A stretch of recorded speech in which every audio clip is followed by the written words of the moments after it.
Welcome to the U.S. Department of Labor's Occupational Safety and Health Administration and the Mine Safety and Health Administration Workers' Memorial Day Ceremony. It is my pleasure to introduce the U.S. Air Force Honor Guard for the posting of our nation's colors. Please rise as Gail Patterson, accompanied by Bennett Gamble, sings our national anthem.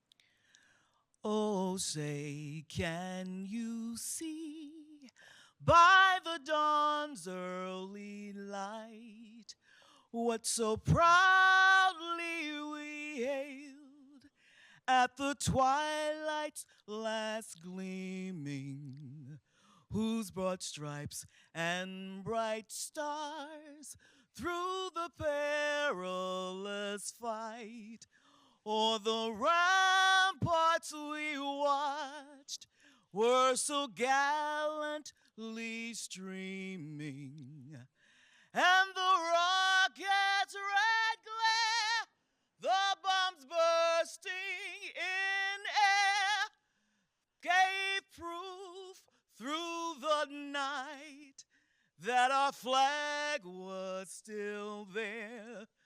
Oh, say does that star-spangled banner yet wave o'er the land of the free and the home of the brave?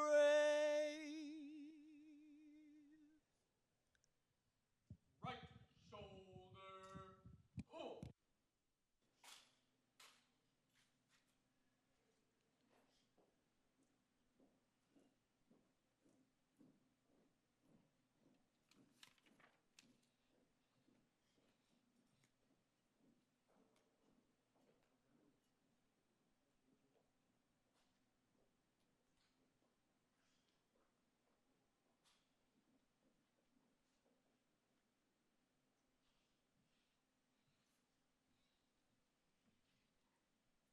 We want to thank the U.S. Air Force Honor Guard Gail Patterson and Bennett Gamble for the beautiful introduction to our ceremony today. Thank you all for joining us. You're welcome to sit.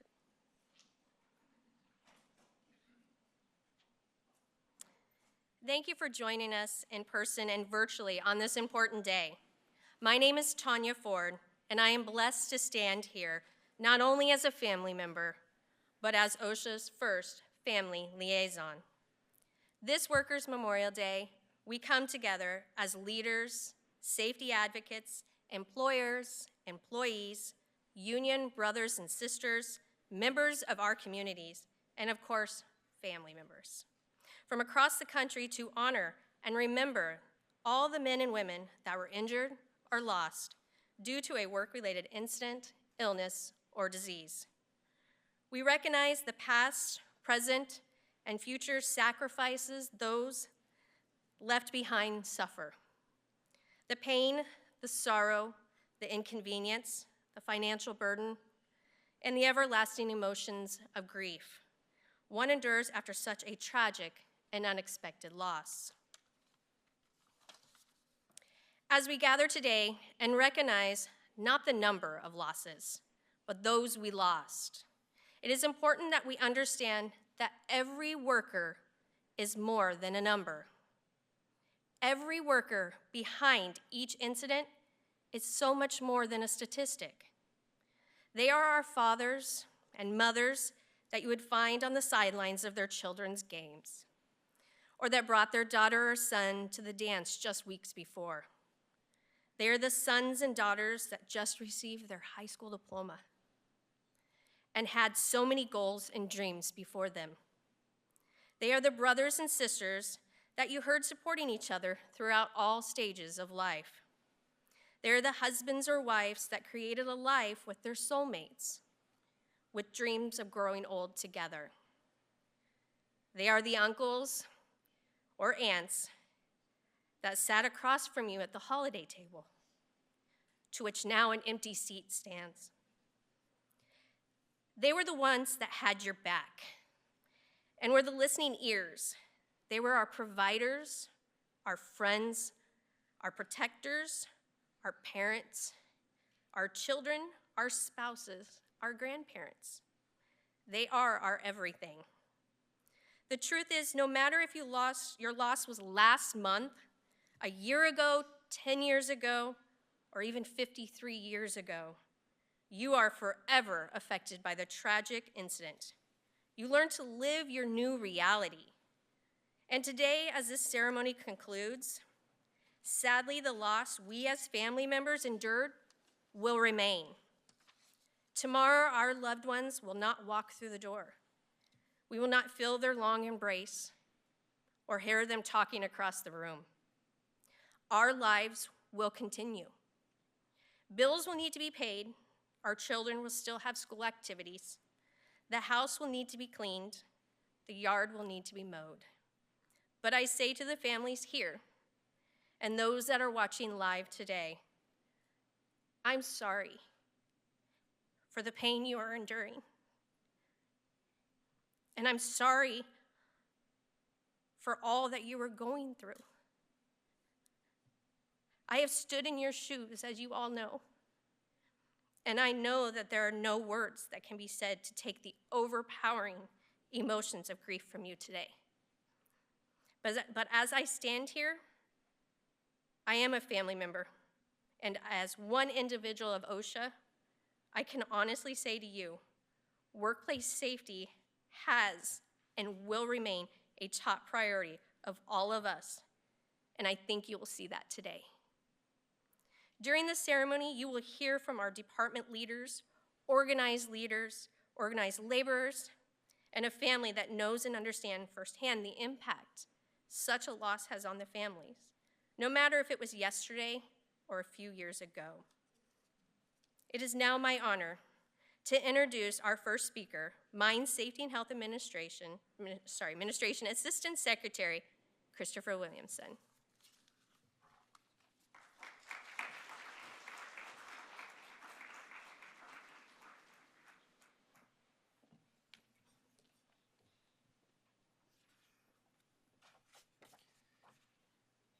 So when you add a long name and a long title, it's kind of hard to get it out at some point in time. But I really appreciate Tanya's comments and her introduction. And I'm just going to say from the jump, I can get emotional. It's an emotional day. It's okay to be emotional today. So some of us can speak and pull this off without getting emotional better than others, and that's okay. And emotion is okay because it's just one indication of that somebody cares. So just going to start off by saying that. And I'm going to try to get through my remarks because I have some important things I want to share. And if I get too emotional, then I can't talk. And so I'm going to try to get through this without getting emotional. So, but if I do, I'll just take a second and stop. But as Tanya said, I'm Chris Williamson, and I am honored and privileged to serve as Assistant Secretary of Labor for Mine Safety and Health. I'm also very fortunate to serve in this administration with amazing leaders such as Acting Secretary Julie Sue and my good friend, Assistant Secretary of Labor for Occupational Safety and Health, Doug Parker. And most importantly, miners and workers are safer and healthier in this country because of the dedication and tireless work of the safety and health professionals and support staff and everyone that works at this department. I've been commemorating Workers' Memorial Day for over a decade now, since I first began my career in public service. I come from a mining community in southern West Virginia, an area that has unfortunately seen too many fatal accidents, cases of black lung and silicosis, and mining disasters. The Upper Big Branch mine disaster happened about a month before I graduated law school. And that event, like many of MSHA's employees and a lot of people in the Department of Labor, changed my life. And just give me a second. And I've been dedicated to advancing safety and health for all workers ever since. As Tanya did a great job of walking through, today, first and foremost, it's a somber day. It's a day that we remember and honor the memories of those workers that we've lost due to injuries and illnesses that they experienced in their workplaces. And as you can see, we have pictures of them all across the Great Hall here today and in this department. Not just today, but every day, I can assure you that each of them is more than a number. And as Tanya explained, today's also about their families, whose lives have now been forever changed. I was fortunate enough to get to spend some time with them earlier today. And what I can say is what incredibly brave and inspiring people. I appreciate them being here today. It's not an easy thing. And sharing stories of their loved ones, and really just asking all of us to do something to prevent something similar from happening to another family somewhere in this country. Today's also a day to reflect upon the work that we do at this department and agencies like the Mine Safety and Health Administration, and recommit ourselves to protecting workers' safety and health. I begin a lot of my speeches, and maybe this is because I'm a lawyer, by talking about the Mine Act itself. And that important piece of legislation that created MSHA and gave us all the tools that we have to protect miner safety and health, unfortunately exists because a lot of miners died from serious mining disasters and through the development of occupational illnesses such as black lung disease. And that's certainly a history that I think we all need to remember. And it also shows that there's great power in talking about workplace accidents and what happens to workers on the job sites, and that positive things can come as a result of those conversations and that organizing. And the Mine Act sets forth a very clear objective to everyone in the mining industry, and this is why I start with it and why I share it in about every talk that I give. It's a mission that guides me, all of MSHA's employees every day. And Congress was very clear with its language, and Congress is not always clear with its language, but in this instance it was. And it really sets the tone for everything that follows in the statute. And it was so important to start the statute out with this language that it's literally the first words in the statute if you pick up the book and look at it. The first priority and concern of all in the coal or other mining industry must be the safety and health of its most precious resource, the miner. And that's the clear directive that Congress not only gave the Mine Safety and Health Administration, it gave everyone that is involved in the mining industry. So part of the work that MSHA does is part of our mandate and part of the work we do under the Mine Act is MSHA investigates every fatal accident. That's work that our employees take seriously. And because many of them are former miners and they live in the communities where the accidents take place, they too are also impacted by each fatality. It's something that every time there's a mining fatality, it's felt throughout our entire agency. And when I've went and visited some of our employees in some of our districts, in Alabama or West Virginia and other places, they bring up mining disasters like Jim Walters and Sago and Aracoma and Upper Big Branch. Some of them got hired into our agencies right after these disasters and have spent an entire career trying to advance miner safety and health and to protect the lives of miners. Many of them were involved in the mine emergency responses to some of these disasters and the investigations and a lot of the other work that followed after they unfortunately occurred. Every fatality involves an accident investigation at MSHA, and they lead to enforcement actions and a report that is shared with each family by a family liaison. I personally read each report. There's a number of reasons why I do that.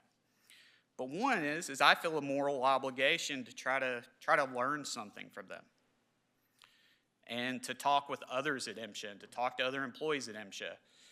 So we can try to pass along best practices, so we can try to educate the mining community to try to prevent something like that or something similar from happening again to another family or another community. And I just want to share a quick example of that.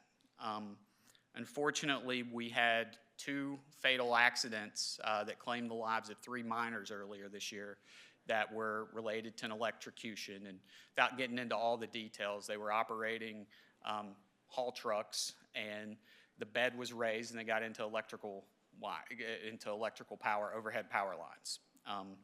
In a nutshell, that's what happened. So obviously, we're investigating those, and I don't want to get any more into the details, and there'll be enforcement, and there'll be corrective actions, and things will happen as a result of that. But in talking with our team and talking at MSHA, one of the things that was important to me is, what can we do? Like, what information can we get out there to prevent this from happening again? Because that's really what matters, right? Like, we don't want that to happen to another family. So we quickly put together a safety alert. We disseminated it throughout the entire mining community to everyone that we could send it to. And there was recently a close call that happened a few weeks ago where I don't know, maybe I'll never know this, but I don't know if the driver of that truck had gotten the safety alert, if somebody had talked to him as a result of us sending that out. But what he did in that circumstance when power lines fell on the truck is he stayed in the truck, which is the first thing to do unless it's on fire, is you stay in the truck. And that was some of the information that we were able to share and disseminate to try to better educate to prevent something from happening. And I don't know if he got that information as a result of it, but hearing that made me feel good that we took that action. And we acted immediately to try to get that information out. And we keep talking about that to try to prevent something similar from happening to another family. So in closing, in Appalachia, where I'm from, Mother Jones was a labor organizer and an important historical figure. And the miners of that era affectionately referred to her as the miner's angel. And she was known for her passion, among other things, and she was also known for using some colorful language. And one of her most cited quotes is, "Pray for the dead and fight like hell for the living." Now, what I can add to that, which says a lot in and of itself, what I can add to that is that as stewards of the Mine Act and the great responsibility that comes with that, the employees of the Mine Safety and Health Administration will continue to use all the tools that Congress gave us in the Mine Act and others. And this administration, under the leadership of Acting Secretary Sue, will do everything we can to support their important work to protect the nation's miner safety and health. And I really appreciate the opportunity to speak to all you all today and to be here with you at this very important event. So thank you.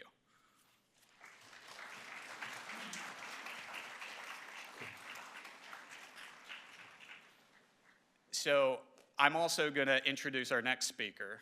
A lot of times people say, just refer that this is a friend of mine, and in this instance, Doug Parker really is a friend of mine. And not only is Doug a friend, he's been a great mentor to me. And I'll just say real quick before he comes up, long before I was even thinking about serving as Assistant Secretary of Labor for the Mine Safety and Health Administration, I remember when I heard that Doug had been nominated by President Obama to serve as the Assistant Secretary of Labor at OSHA. And my first thought was what a great opportunity for Doug, my friend.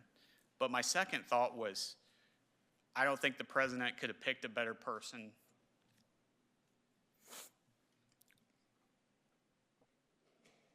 to lead OSHA at such an important time. So without further ado, I want to introduce my good friend, Doug Parker.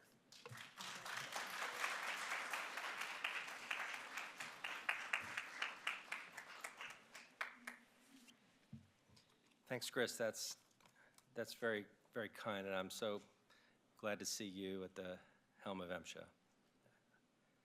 I want to say good afternoon, everyone, and good morning to those of you who are joining us virtually from the West Coast. And I want to thank you all for joining us today on this special, important event. It's special not only because it's a day that we remember those who've lost their lives on the job, but because we're joined today by family members who have traveled from places all over the country to join us in honoring the memory of their loved ones. I had the opportunity to meet with the families earlier today, and I just want to say how humbled and inspired I am by your strength and courage to be here today. Later, we will hear about their loved ones, about their personal journeys, and what Worker Memorial Day means to them. Though we can't feel your pain or mend your wounds that will never heal, we do grieve with you. I promise you that. And we will support you, and we will honor your loved ones in how we do our job to protect workers in the future. The families here with us today and those watching online represent the thousands of families across the country who share the unbearable pain of losing someone to a work-related injury or illness. One of them who's here today and we'll hear from a little bit later is Wanda Ingresia and her daughter Samantha, whose husband and father Pablo Murillo was one of 3 workers who lost their lives in an industrial explosion in New Jersey in 2005. We will hear from Wanda in a few minutes when she takes the podium to tell her story. Now, as Tanya said earlier, every life is more than a number, and in Washington, it gets so easy to focus on the numbers and to focus on the statistics and to lose touch with the real life experiences of workers out there every day who are needlessly putting their lives at risk because they're not provided a hazard-free workplace as the law requires their employers to provide. I just want to say about our meeting earlier that I know that it felt important to you to feel heard by me, but I can't thank you enough for the opportunity to hear from you. It really is so important for all of us to have the opportunity to be grounded in what the real world consequences are of what happens when one of our loved ones died. And I just can't tell you enough from the bottom of my heart how appreciative I am of you being here today. Because the reality is that every fallen worker is more than a number. They're sons and daughters who didn't, in some cases, even get the chance to grow up or experience the joys of their own families. husbands and wives who will never celebrate another anniversary, sisters and brothers, nieces, nephews, and cousins who won't be there to hear family stories at the next reunion, and coworkers whose colleagues will have to go to work knowing that their coworker and friend who they worked next to every day is no longer there. They were members of families, workplaces, and communities that have been forever changed. On Workers' Memorial Day, we are reminded of how much every person who lost their life on the job meant to the people who knew and loved them, and reflect on the impact their loss has on families and communities. We at OSHA are also reminded of how important our work is and the moral obligation to protect workers in this country. The work we all do every day is to help ensure that every worker has a safe and healthy workplace. And as we remain focused on this mission, let's also remember the survivors who will forever have holes in their hearts and voids in their lives. We want the families here and who are watching everywhere to know that OSHA is rededicating itself to supporting you. We are fortunate that Tanya Ford has joined our team as the agency's first ever family liaison. Many of you know Tanya from her work with the United Support and Memorial for Workplace Fatalities, or USMWF, and as a champion for better worker protections. She is also a family survivor who lost her uncle in an agriculture incident. Tanya, I know your Uncle Bobby would be proud of you today, and I thank you for joining our team. And I think it's an important chapter in how we think about our work with families going forward.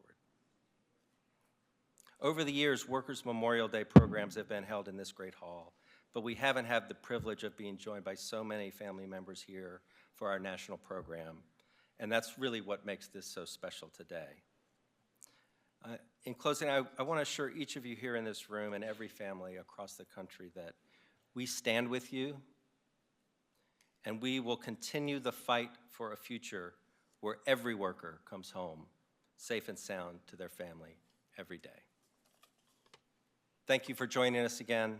It is now my privilege to introduce to you our amazing Acting Secretary of Labor, Julie Sue.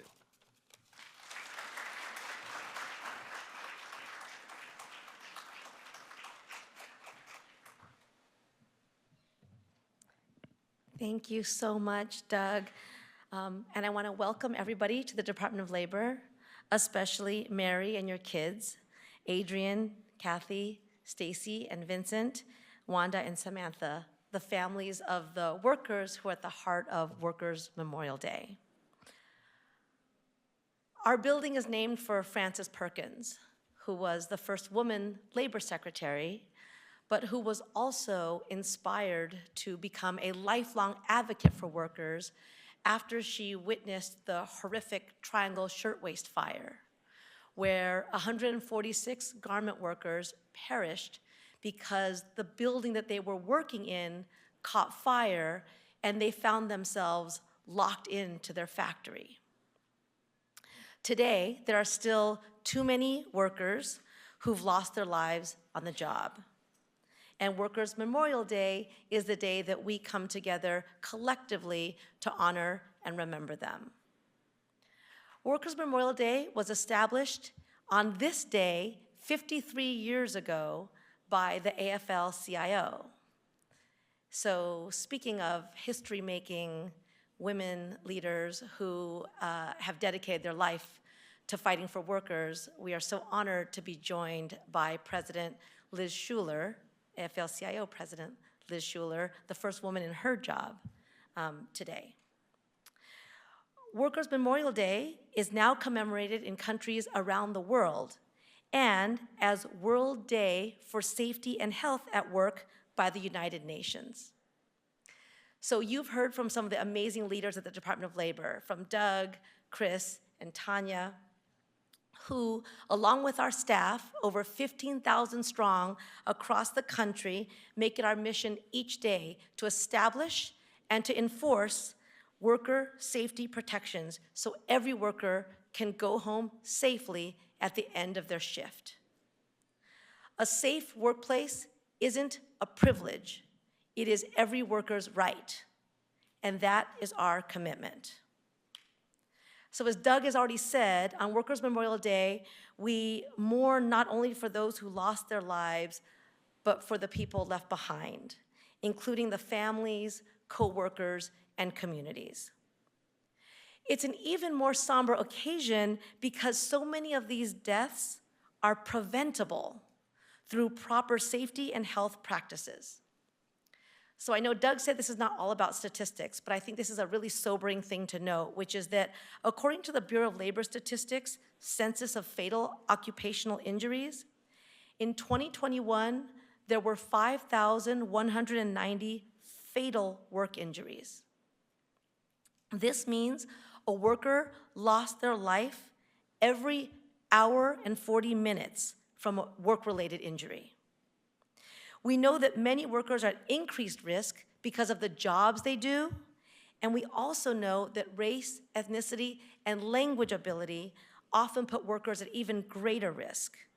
Black workers and Latino workers die on the job at higher rates than the average for all workers. All workers must have the training and guidance that they need to be safe at work and to feel empowered to speak up to make sure that when there are concerns about safety, that they can raise them. When employers listen to their employees and when workers understand their rights, workplace fatalities, injuries, and illnesses can be prevented. Each of us has a role to play in this, and we owe it to the fallen workers, to their families, to the people working across the nation, and to future generations to make sure that we do better. So I want to thank you all for being our partners in this and for your commitment. And I would now like to introduce a colleague, a friend of the Department of Labor's, as well as a great leader on worker protections, Connecticut Representative Joe Courtney. Is he here?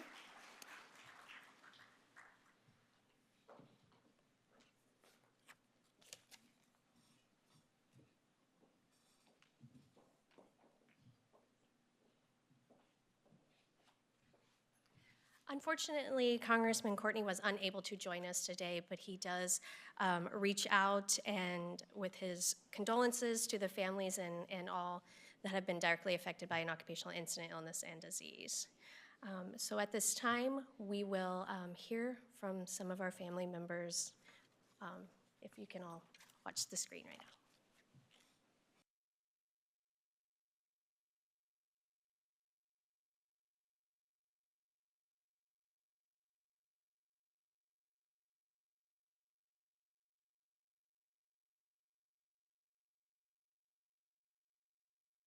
Patrick was the nicest, the most caring, the most generous. He was funny. He was everything. He was, without exaggeration. I told him that he was one of the good ones, one of the very few good ones left. He was a gentleman. He was a provider. He was a great father. He was an amazing husband. He was there for everyone. So Mitchell, oh my gosh, that kid, Mitchell had a personality that was just larger than life. That kid always had a big smile that went from ear to ear on his face. He had this little, when you look at his picture, the one that's on OSHA and our USMWF, you'll see it's like this half crooked little smile. He always looked like he was up to something, because he usually was. He was like a prankster. He loved pulling pranks. He loved, getting me going, and then all of a sudden he'd be like, "I'm just kidding, Mom." So he always was trying to rile me up. He did the same with my mom, and he got her really good all the time. She always fell for it. She'd be like, "What?" And then he'd be like, "I'm just kidding, Grandma," and he'd start busting a gut. He had this laughter that just, oh gosh, his laughter and his smile, they both lit up the room. I mean, he just totally was larger than life. And you could be having the shittiest and worst of days, and just him coming in the room with either his smile or his goofy little antics or his pranks or his personality or his dance moves, oh my gosh, he would just get you laughing, and you'd forget about all the whatever was going on that day. Pablo was a loving uncle to his nieces and nephews. He was the youngest of 13 siblings.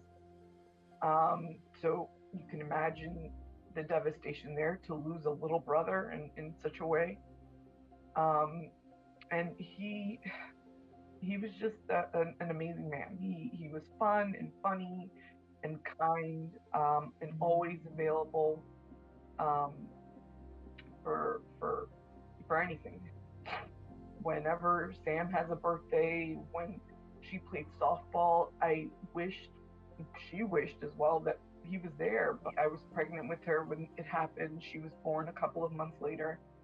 And I raised her knowing who her father was, and with plenty of pictures and stories, and visiting his side of the family so she knew who they were.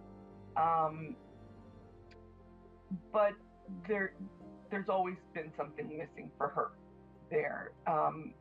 Seeing him on video or hearing secondhand stories is obviously not the same as having that person involved in your life. The impact he left on us has been profound, and we'll never forget him. And it's been incredibly difficult, but we make do together. I guess the missing Kevin, the absence of him in our lives. For me, besides the two of us going to work separately, we just spent so much time together. We were just approaching our 25th wedding anniversary and retirement, and so for me, all of that just disappeared. We didn't have children, so it kind of leaves me here in my big house by myself. But his nieces and nephews, they feel a great loss for him. Since we didn't have kids, they were very important to him. They very much miss him. Patrick worked midnights, so he worked from 6 p.m. to 6 a.m. And I remember, because I always walked him out and gave him a kiss, and I told him, call me later if you can. And I said, be careful. And his reply to me was always. The last thing he said to me was always. I got a phone call from a friend of ours who his wife works there with him. And he asked me to try to call Patrick. About 30 minutes later, I received a call. And I don't remember exactly who it was, but their words to me were, Patrick was in an accident and he has passed. And I don't remember too much after that. So, I was at work that day and got, it's, the worst news you can ever get. They pulled me from a client's house, but then ran to our office and there were cops there. I knew something was wrong that day. Didn't know what, but I had a really bad feeling it was somebody in my family. And I thought maybe somebody had just got hurt. And then when I walked into the office that day, I just remember walking in the conference room with my boss and 2 cops there, a man and a female cop. He said, there's no easy way to tell you this, but your son was killed at work today. And I just remember screaming, no. Ended up finding out, later on that, he was sent to go and work inside a silo and old concrete, 3rd generation farm. Nobody was in there but God that day with my son. No one knows what really happened because he was sent inside that silo while the auger was running at 800 some RPMs per second. That day, when it happened, that was January 25th, 2005. We got up, we only had one car, so I took him to work. I remember dropping him off so vividly. I remember that last moment I saw him. It's about 4 hours later. I get a phone call from my sister asking me if I had heard from him. And I said, no, I hadn't. When I got home, I remember my dad. I remember lots of people gathered around the house. I knew that wasn't a good sign.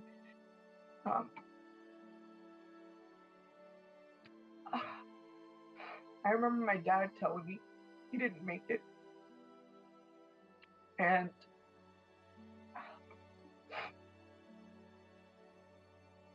it just didn't seem real, like how I just dropped him off.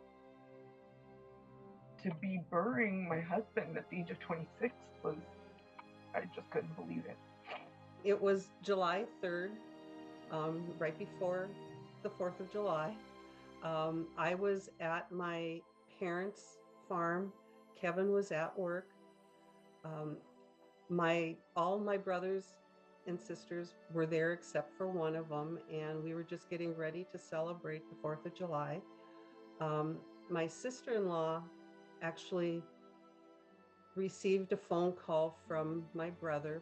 My sister-in-law told one of my other brothers that, you need to take her to the elevator. Something has happened. And I just, nothing's going to happen to Kevin. Kevin has always said that he's safe there, and I worry too much. And they said, no, Tammy, you need to go. And so on the drive there, I just kept thinking, it's going to be, something just little. It's not going to be anything, big. When I got over to the office area, a sheriff met me and told me that it's not a rescue, that it's a recovery now.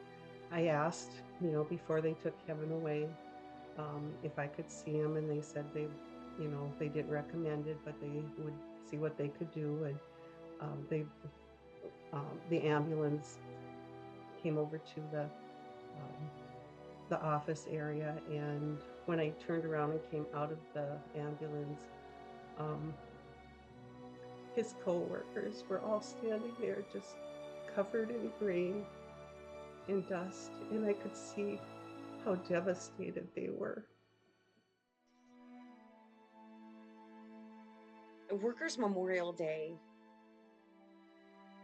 means more to me now than pretty much any other holiday.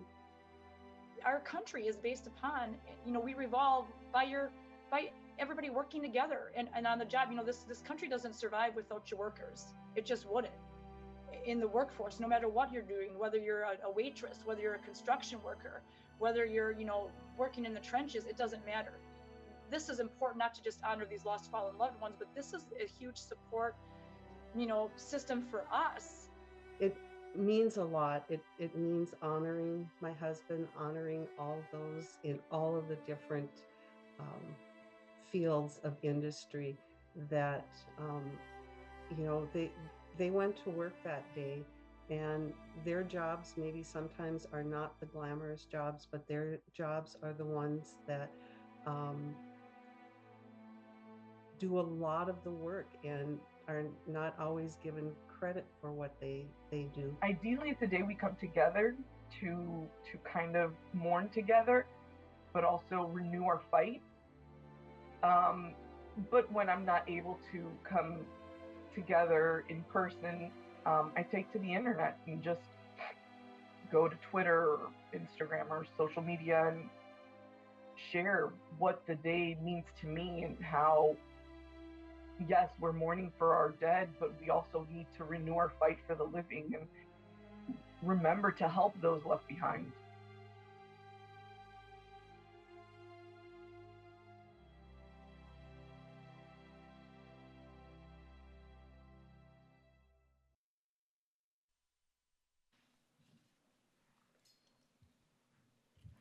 I often get the question, how do you do this every day? That's how. They are amazing families that you just heard from, but here's the thing, there's thousands and hundreds and more that need the support, need the guidance after their loss. Love, dedication, and strength were just a few words that came to mind when I think of what each of those families endured. They not only represent their families, but the thousands of families across the country that have been directly affected by an occupational loss. I want to thank you, Mary Archer, Stacy Sebald, Tammy Anderson, Wanda and Gracia, for being the voice of awareness, for introducing your loved ones to us, and sharing the incident that forever changed your life. We know that is not easy, so we thank you. Our next speaker is another woman that knows and understands the importance of safety and health in the workplace. It is my pleasure to introduce to you today Liz Schuler, President of the National AFL-CIO.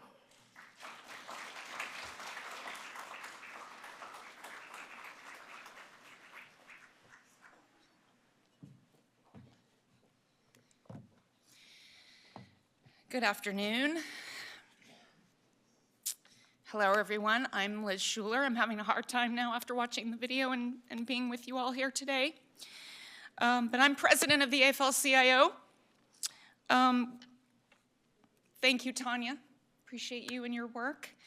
I'm bringing the voices of the AFL-CIO to this Workers' Memorial Day today. We represent 12.5 million working people, 60 different unions. We are here in solidarity and support, and to fight like hell to make sure that no other family goes through this. We know that this is often a day that passes by people, and that was said, and we need to make sure that doesn't happen, and I'm feeling it very deeply. Obviously, it's catching me by surprise a little bit. But looking at these photos, the video, the families here today, and I know Wanda's going to be speaking in a minute, is just bringing this tragedy right here in front of us, and it's renewing our fight. And that's why I'm here, because we have to fight even stronger than ever. And we at the AFL-CIO have been publishing this report that I brought up here with me today. This report, Death on the Job, the Toll of Neglect. This is a report that we've been publishing for 32 years, every single year. And I want to thank our safety and health experts, too, in the room, Rebecca Reindel and MK Flesher, who's here in the room today with us. But I just want to say something very, very clearly, and Jim Slevin is here as well with Utility Workers Union of America, and having come up through the Electrical Workers Union, I know many of us have experienced this, with workers we've represented, our families. This report should not have to exist. And in a country as rich as ours, with the technology and the capacity that we have, there should not be a need to chronicle thousands of workplace deaths every year. But there is. So the message that I want to convey today is that danger and death on the job is not a back in the day problem. It is a today problem. And it's claiming lives right now. And we know how to prevent it. We know. And let me tell you what our team saw this year that's in this report. We saw Black and Latino workers dying at higher rates on the job than white workers. And I would say for Black workers, this is now the highest job fatality rate in more than a decade. And Latino worker rates continue to be the highest. These are unconscionable facts. We saw 18 nursing home workers continue to die each week from COVID-19. We saw child labor laws loosening. In the year 2023, migrant children being exploited and working in dangerous and illegal conditions. And we saw that workplace safety penalties are still too weak to be a deterrent, right? Companies are still acting with impunity. So Workers' Memorial Day is an important day. And as was said, the labor movement created this annual commemoration back in 1989. And we in the labor movement are proud that it was, we were the catalyst to, as a movement, create the agencies of OSHA and MSHA that defended the critical work that these agencies do and the impact they have made on people's lives. And there is a link between unions and workplace safety. If you look at the 20 states with the highest union density, 14 out of 20 are also the states with the lowest rate of workplace fatalities, because as was said earlier, workers feel safer to actually bring to the attention of management things they're seeing on the job. So it's not a coincidence. And it's the labor movement that will keep fighting for safety at work every single day. And I have been in this movement now for 30 years, and I have never seen the energy that I've been seeing among workers out there to be standing up and fighting back. And workers all over the country are organizing for safer working conditions and dignity on the job. And I just want to take a minute and commend the Biden administration, our acting Secretary Julie Sue and Assistant Secretary Chris Williamson and Doug Parker for the critical steps that have been taken, the stronger enforcement policies that increase penalties and hold bad actors accountable for repeatedly breaking the law, companies that are putting workers' lives in danger.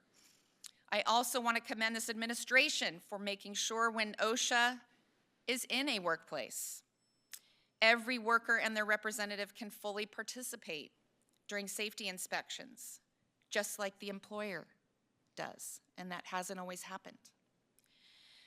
And I want to thank this administration for moving us forward on national protections like those on occupational heat and workplace violence and silica in mining. But here is the message that I want to leave you with today. These pages should be blank. 0 preventable deaths on the job, and that is the only acceptable number. Every one of these trends and these data points was someone who woke up one day and kissed their partner or their kids goodbye, who went to the job site, the factory floor, or the mine, and had every reason to expect that they would come home again that night. And we can honor them by fighting for every worker still with us, and that is what we will do. Thank you.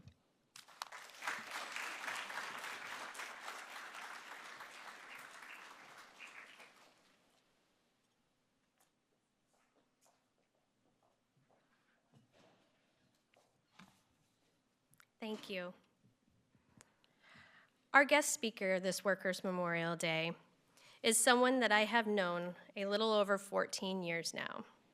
We have stood hand by hand supporting each other in a time of need as we honored and recognized our fallen workers just outside the doors behind me.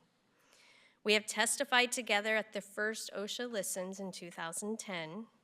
She on numerous occasions has been the voice of tragedy, as she has shared her loss with many to gain awareness in memory and honor of her husband, Pablo Murillo. Over the years, she has become a strong advocate of workplace safety and health and volunteers her time as secretary and now vice president on a national board that helps families of those affected by occupational incident, illnesses, or diseases. It has meant so much to me to stand with her supporting other families that have been directly affected by a similar loss. She has taken her tragedy and she has turned it into something positive. It is my honor and pleasure to introduce my friend, Wanda Agracia, and her daughter, Samantha.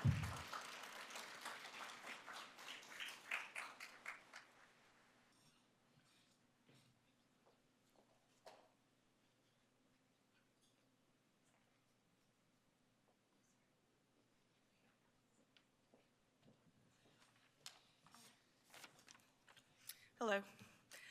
Good afternoon to everyone. I've prepared a few words, and I think that's just the easiest way for me to communicate. It's frequently said that time heals all wounds, but it doesn't. What it does is let you grow accustomed to it. I know because 18 years ago, my husband went to work and never came back. One day shy of his birthday, I dropped him off at his work, and I never saw him again. We were together 8 some years, and yes, I always count the little plus, because when you're only given a short time, you're gonna cherish every moment. We were only married for 18 months, and when he was killed, I was 7 months pregnant with my daughter, Samantha. He was the youngest of 13 and immigrated to the US from the Dominican Republic around 1990. He was always Mr. Popular and was a kind friend to many. As the youngest, he was the fun uncle to all his nieces and nephews. On January 25, 2005, I received the call that changed my life. My sister called me on my work line and told me there'd been an accident, but it wasn't until I got home that I found out. My dad broke the news to me and told me he died. I was never even shown a body. The circumstances of it still break my heart to this day. The accident that claimed his life also killed 2 other men, and I would be remiss if I didn't remember them here. Inio Perez left behind 5 young children whose mother had passed away only a few years before, and Germán Gonzalez left behind children of his own. All these families were all still healing. A year after the accident, the Chemical Safety Board released its findings.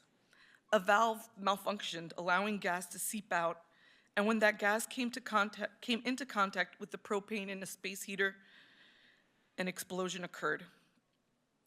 The only reason that explosion was fatal to its victims was that they happened to be in the wrong place at the wrong time. The years after his death were very difficult ones, but a few things have helped me survive and thrive. My family has been amazing, and I owe them so much. It's also been an honor and a privilege to see our daughter grow and learn. She's 18, about to graduate from high school, and will be off to college this fall. I know he would have given anything to be here with us, partaking in these important milestones. I know he would have been a great father. Family isn't just those people who are related to you. I also have found a family at the United Support and Memorial for Workplace Fatalities. Together with these other families, we truly embody Mother Jones' rally cry as we mourn our loved ones and work hard so their deaths won't be in vain.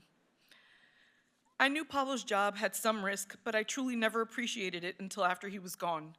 That's when I discovered that he and his fellow coworkers were handling highly explosive chemicals with little in the way of safety equipment or training. Yet they were expected to frequently work 12-hour shifts in conditions that, while only rarely deadly, frequently led to injuries. The company's facilities had been inspected 3 times in the 8 years before the accident. In each case, there were violations, and the companies paid fines that could be described as less than significant. Perhaps it was only a matter of time before that fateful accident occurred.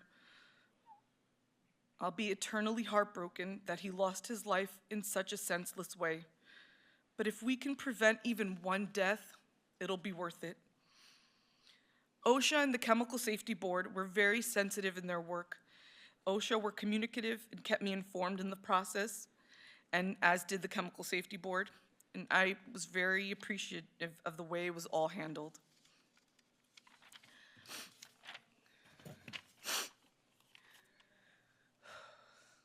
There were 5,190 fatal work injuries recorded in the US in 2021, an 8.9% increase from 2020. In 2021, a worker died every 101 minutes from a work-related injury. Over more than 50 years since the passage of the OSHA Act, there has been significant progress made toward improving working conditions, and federal job safety agencies have issued important regulations on many safety hazards, as well as on silica, coal dust, and other health hazards, strengthened enforcement, and expanded workers' rights. These initiatives undoubtedly have made workplaces safer and saved lives, but progress is still needed. I'm thankful to our current government for working to ensure that OSHA continues its work protecting American workers. We must keep striving to hold employers accountable. We must continue to ensure employers are providing adequate safety equipment and training to all our employees.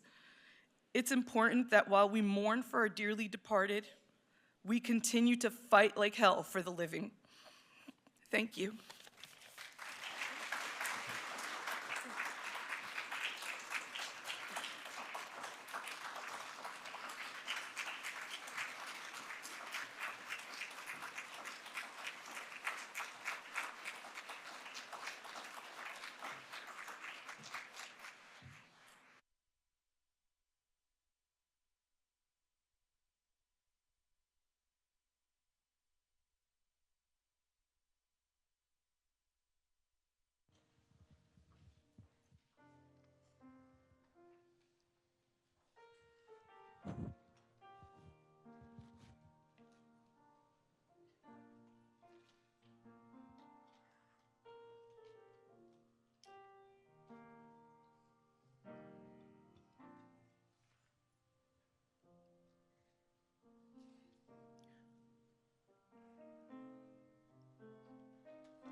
It must have been cold there in my shadow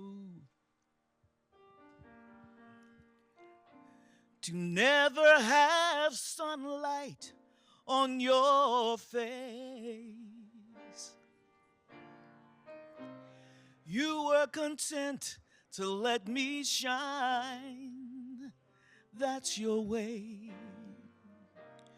You always walked a step behind. So I was the one with all the glory, while you were the one with all the strength. A beautiful face without a name for so long. A beautiful smile to hide the pain. Did you ever know that you're my hero? And everything I would like to be. I can fly higher than an eagle. You are the wind beneath my wings. Go ahead.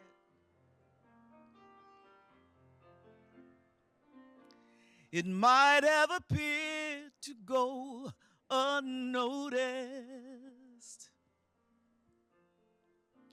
but I've got it all here in my heart.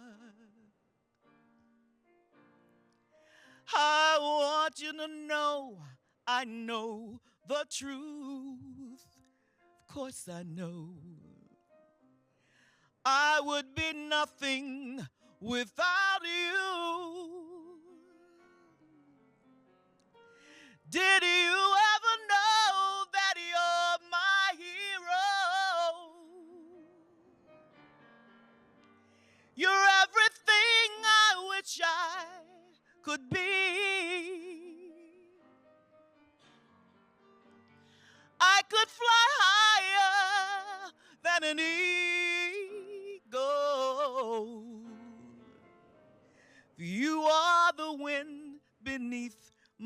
wings. Did you ever know that you're my hero? You're everything, everything I wish I could be. I could fly higher than an eagle.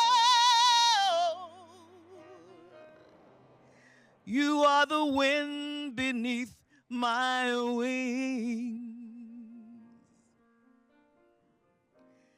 You are the wind beneath my wings.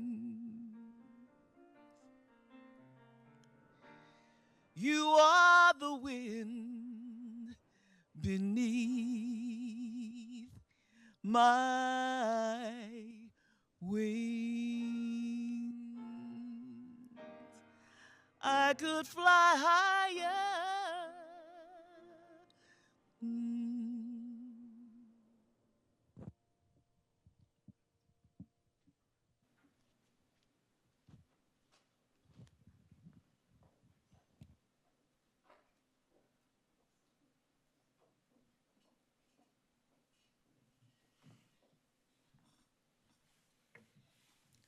Good afternoon. Can you please stand and join me in prayer commensurate with your own faith beliefs? And then a brief moment of silence. Just in recognition that this is community, and as you feel comfortable, please grab the person's hand next to you. This is a family. This is a family event where we are sharing, caring, and loving each other in this space. Let us pray. Eternal and gracious God, we thank you for this opportunity to gather today in community, to collectively grieve, to remember, and to honor beloved relatives and friends who have all transitioned from this physical realm of life.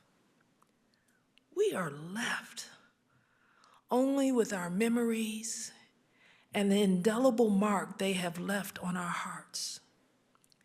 We pray that you, the God of all compassion and mercy, who sees us and knows us better than we know ourselves, that you extend yourself toward us and encompass our pain and grief with your love and peace. Fill us with a certainty that though they are absent, they are eternally present in the gentle caress of the wind on our face, the smile and laughter of children playing, the embrace of friends and family, the decisions we make, because we know that's what they would have done. It is their strength that charges us to advocate and champion the cause of safe and healthy workplace environments. From coal mines to railroads to hospitals to natural environments to urban and rural America, God, give divine insight to our leaders in every branch of government and civilian sector to implement and adhere to protective measures for our nation's workforce. We, oh God, are eternally grateful for all that you are doing, and we pray for full mitigation of workplace mishaps and illnesses. Most of all, God, we pray for those here and elsewhere who have suffered loss. Now let us all reflect in a moment of silence.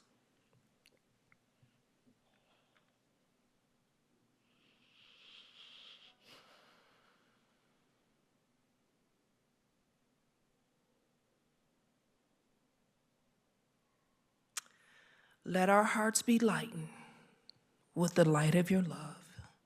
It is in your majestic name we pray. Amen.